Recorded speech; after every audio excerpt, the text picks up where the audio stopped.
आज सुबह 5:12 पर काबुल से रेस्क्यू किया गया दल दिल्ली पहुंच चुका है। एयर इंडिया के विमान से 87 भारतीय नागरिक दिल्ली पहुंचे हैं। नेपाल के 2 नागरिक भी दिल्ली आए हैं। काबुल से लौटे सभी यात्रियों का दिल्ली के आईजीआई एयरपोर्ट पर आरटी-पीसीआर टेस्ट फिलहाल किया जा रहा है। और देखिए, ये उस भारतीय दल की पहली तस्वीर हम आपको दिखा रहे हैं जो काबुल से पहले दुशांबे पहुंचा और फिर वहां से ये दल दिल्ली आया है।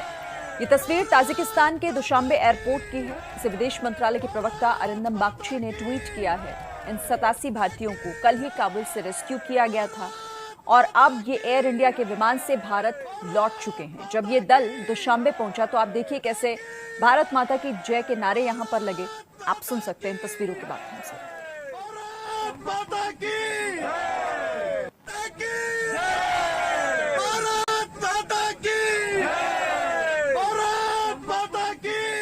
काबुल में तालिबान के बढ़ते आतंक के बीच भारत का मिशन काबुल मुश्किलों में पड़ता नजर आ रहा था। 18 अगस्त के बाद से ही रेस्क्यू मिशन रुका हुआ था, लेकिन अब ये 2 तस्वीरें सामने आई है। पहली तस्वीर ताजिकिस्तान के दुशांबे एयरपोर्ट की है, जब 87 भारतीयों का दल दिल्ली के लिए रवाना हुआ, और ये पहली तस्वीर काबुल एयरपोर्ट की है, जहां से वायुसेना के विमान हरक्यूलिस से इन सभी 87 भारतीयों को रेस्क्यू करके दुशांबे पहुंचाया गया। तो लगातार वतन वापसी की ओर अग्रसर, और भारत सरकार की तरफ से ये बड़ी पहल आज पूरा दिन खास रहने वाला है, क्योंकि हमारे अपने लोगों की वापसी हो रही है। अफगानिस्तान में फंसे भारतीयों की वतन वापसी का मिशन काबुल शुरू हो चुका है। दुशांबे से लेकर 89 लोगों को लेकर आई एयर इंडिया की उड़ान सुबह 5:12 पर इंदिरा गांधी इंटरनेशनल एयरपोर्ट के T3 टर्मिनल पर पहुंच चुकी है। आपको बताएं, दोहा से एयर इंडिया, विस्तारा और इंडिगो के विमानों से तकरीबन 300 भारतीय नागरिकों के सुबह T3 टर्मिनल पर किसी भी वक्त पहुंचने की उम्मीद भी जताई जा रही है। काबुल में फंसे भारतीयों को लेकर C-17 विमान सुबह तकरीबन 7 बजे हिंडन एयरबेस भी पहुंचेगा।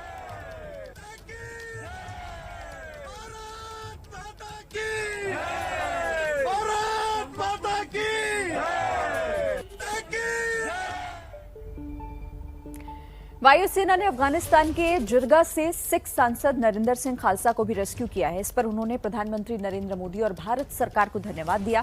नरिंदर सिंह खालसा उन लोगों में शामिल हैं जो भारतीय वायुसेना के विमान ग्लोब मास्टर से आज सुबह 7 बजे हिंडन एयरबेस पहुंचेंगे।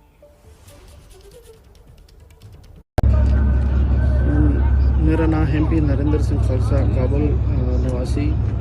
मैं धन्यवाद करना इंडिया सरकार को, खुसूसन मोदी को और वज़ीर ख़ारजा को, इंडियन एयरफोर्स को, पुनीत जी को, तो जो बड़े बुरे वक्त विचकार इन्होंने हमकारी की थी। तो बुरे वक्त विचकार लोग खड़े होके 24 बंदे जो सन उन्होंने निकल गए हैं, और बाकी मानदा संगत साड़ी काबुल में रह रही है। उम्मीदवारों के जो बाकी वाले संगत रह रही है, उन्होंने वास्ते भी उपराला किया जाए। तो धन्यवाद भारत सरकार तो बहुत खुशी सानू मिली कि बुरे टाइम के विचकार सानू मौत तो बचा के इन्होंने कट दिता। अज मैं पूरी हाल गवर्नमेंट इंडिया तो धन्यवाद करना उम्मीदवार के, हमेशा जिस तरह के साढ़े नाल इन्होंने कोमक और हमेशा साढ़े नाल इन्हें खड़े हुए हैं।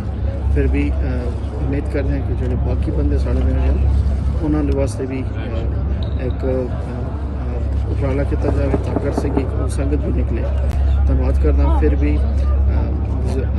मोदी साहब से, वज़ीर ख़ारजा से, पुनीत जी से, एयरफोर्स से और पूरी इंडिया गवर्नमेंट से थैंक यू सर। तो अफगानिस्तान से लौटे भारतीयों की हर एक तस्वीर और हर एक खबर पर हमारी नजर लगातार बनी हुई है। हमारे साथ इस वक्त हमारे संवाददाता अजय दुबे जुड़ रहे हैं, इसके साथ ही प्रणय भी मौजूद है।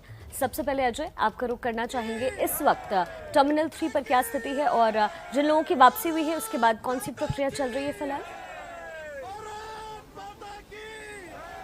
देखिए, जो मैंने सूचना दी थी कि 5:12 पर दुशांबे से आया हुआ जहाज लैंड किया था, एक अभी एयर इंडिया के अधिकारी की तरफ से एक नई बात बताई जा रही है। उन्होंने स्पष्ट पुष्टि तो नहीं की है, पर एक नई सूचना दी है कि कोविड टेस्ट के बाद जितने भी लोग आए थे, तकरीबन 90 लोग जो भारतीय और लोग हैं अंदर, उनको भी बैठाया हुआ है और इंतजार किया जा रहा है उनकी कोविड रिपोर्ट का। एक महत्वपूर्ण बात उन्होंने हमें बताई कि कोविड रिपोर्ट आने तक उनको अभी अंदर ही रोका जाएगा, ऐसी सूचना उनको मिली है। उसकी पुष्टि उन्होंने नहीं की, लेकिन ये अंदेशा उन्होंने जताया है। तो अभी जो देरी हो रही है उसका कारण जो कोविड टेस्ट हुआ था उनका, उसकी कोविड रिपोर्ट आने का इंतजार है।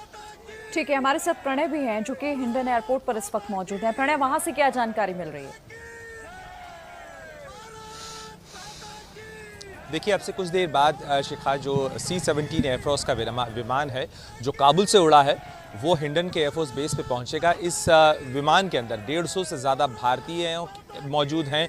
इसके अलावा इसके अंदर मौजूद हैं अनारकली कौर हुनरयार, जो कि वहाँ की महिला सांसद हैं अफ़गानिस्तान की, जो अफ़गान सिख हैं। इसके अलावा नरेंद्र खालसा, जो अफ़गानिस्तान से आ रहे हैं, जो कि राजनेता हैं। और इसके अलावा जो कुछ अफ़गान परिवार हैं जो अफ़गान सिख और हिंदू हैं, उन्हें लेकर आया जा रहा है। तो ये महत्वपूर्ण इवैक्यूएशन ऑपरेशन था, क्योंकि हमें पता है कि कल किस तरीके की अफरा तफरी के माहौल के बीच ये इवैक्यूएशन का ऑपरेशन कंप्लीट किया गया है। जिस तरीके से इस दल में से 150 लोगों को जो तालिबान के लड़ाके थे, उन लोगों ने अलग सेपरेट किया, उन लोगों से पूछताछ की, उनके डॉक्यूमेंट्स वगैरह चेक किए, उन्हें दूसरे गेट पर ले जाया गया, लेकिन उसके बाद फिर वापस ये तमाम लोग आ गए। इन तमाम कवायदों के बीच में, क्योंकि 72 घंटे से ज़्यादा वक्त से ये लोग इंतज़ार कर रहे थे काबुल एयरपोर्ट के ऊपर, और उसके बाद उनका ये इंतजार पूरा हो रहा है। निश्चित रूप से इनके लिए भी राहत की खबर, भारत के लिए भी राहत की खबर। रक्षाबंधन के त्यौहार पर ये तमाम लोग अपने परिवार के साथ मौजूद होंगे, अपने परिवार के साथ राखी मना पाएंगे। और निश्चित रूप से एक बड़ी राहत की खबर इसलिए भी क्योंकि भारत के अधिकतर लोग जो काबुल के आसपास के इलाकों में फंसे थे, वो अब वापस आ गए हैं। चाहे वो सिविल एविएशन की एयरक्राफ्ट से दुशानबे से यहाँ आ रहे हों, या C-17 से आए हों, या जिन लोगों को दोहा पहुँचाया गया था और दोहा से फ्लाइट्स आई हों। बड़ी संख्या में आज भारतीयों की वापसी का दिन कहा जा सकता है। जी प्रणय, बिल्कुल आप ठीक कह रहे हैं। आज रक्षाबंधन का त्यौहार और आज का दिन अब भारत के लिहाज से बड़ा भी है। बहुत बहुत शुक्रिया आप सभी का।